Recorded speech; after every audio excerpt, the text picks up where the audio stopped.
দেখতে দেখতে কেটে গেল 10টি বছর। জীবনের অর্ধেকটা সময় কাটিয়ে দিলাম প্রবাসে।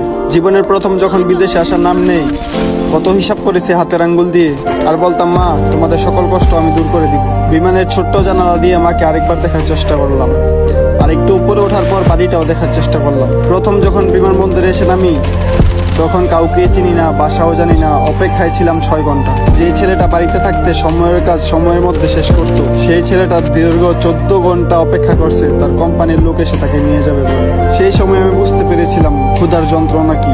তারপরে এক সময় আমি কান্নাই করে ফেলেছি ক্ষুধার যন্ত্রণায়। পরে এক ভাই তার ব্যাগ থেকে কয়েক পিস বিস্কুট দেয়, তাকে ক্ষুধা নিবানোর চেষ্টা করছিলাম। তারপর এক সময় কোম্পানি থেকে লোক আসলো, একে একে সবার নাম ডাকলো, আমার নামও ডাকলো, কিন্তু সবার শেষে একটা ছোট্ট গাড়িতে 15 জন লোক বসলো, যেখানে বসার সিট ছিল 8 জনের। একজন একজনের উপর নিচ করে বসলাম। ভাবলাম বিদেশের গাড়িতে মনে হয় মানুষ এইভাবেই বসে।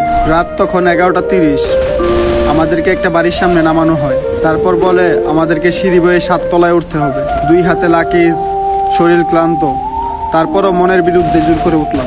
তারপর ভাবলাম এদেশে মানুষ মনে হয় এইভাবেই উপরে ওঠে। আমাদের 15 জনকে একই রুমে রাখা হলো, যেখানে কষ্ট করে হলেও 7-8 জন ঘুমানো যেত, ওইখানে আমরা 15 জন ঘুমাইছি। তারপর ভাবলাম বিদেশে মানুষ মনে হয় এইভাবেই ঘুমায়। তারপর অবশেষে রাত্রে কোম্পানি আমাদের জন্য কিছু খাবার কিনে আনলো, যে খাবার আমরা কেউ খেতে পারিনি।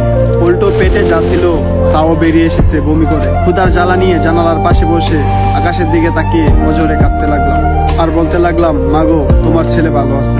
এদিকে পরিবার আমার একটা ফোনের অপেক্ষায় ঘুমাতে পারিনি সারা রাত। এদিকে আমি পরিবারকে কিভাবে বোঝাবো, কান্নায় আমি ঘুমাতে পারিনি সারা রাত। পরের দিন মেডিকেল করতে নিয়ে গেল সবাইকে।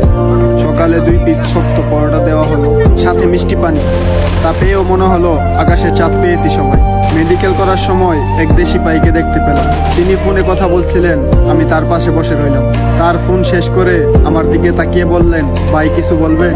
আমি অশ্রুসিদ্ধ চোখে কান্না গলায় বললাম, ভাই আজ 2 দিন হলো মার সাথে কথা বলা হয় না, 1 মিনিট কথা বলতে দিবেন? তিনি ফোনটা বাড়িয়ে দিলেন আর বললেন কথা বলুন। তারপর আমি মাকে ফোন দেই। মার ফোনে একটা রিং বাজার সাথে সাথে মা ফোনটা রিসিভ করে বলল, খোকা তুই কেমন আছিস, খেয়েছিস? আমি বললাম, তুমি কেমন করে বুঝলা আমি কল করেছি? আর হ্যাঁ আমি ভালো আছি, আমি খেয়েছি পেট ভরে, এখানে আমার কোনো অসুবিধা হয় না। তোমরা ভালো থেকো, বাবার দিকে খেয়াল রেখো। আমি নতুন সিম নিয়ে তোমাদেরকে কল দিব। 40 সেকেন্ডের এটাই ছিল আমার প্রথম কথা। ধীরে ধীরে শুরু হলো জীবন যুদ্ধ। সকালে আলো ওঠার আগেই বেরিয়ে পড়তাম, আর ফিরতাম শহর যখন ঘুমিয়ে যেত। এইভাবেই কেটে গেল 5টি বছর। ভাবলাম এবার দেশে গিয়ে ঈদ করব। পরে দেখলাম নিজের কাছে কিছুই নেই যে দেশে গিয়ে ঈদ করব। তারপর ভাবলাম সামনে বছর যাব। বছর এসেও দেখি কিছুই নেই। এদিকে মা প্রতিদিন বলে, খোকা বাড়ি আসবি কবে, বাড়ি আসবি কবে? মাকে এই কথার উত্তর দিতে গিয়ে কতবার যে কেঁদেছি তা শুধু আমি নিজে জানি। আমাদের মতো মধ্যবিত্ত পরিবারের সন্তানেরা অনেক স্বার্থপর হয়, খুব সুন্দর করে গুছিয়ে মিথ্যা হাসি দিতে পারে।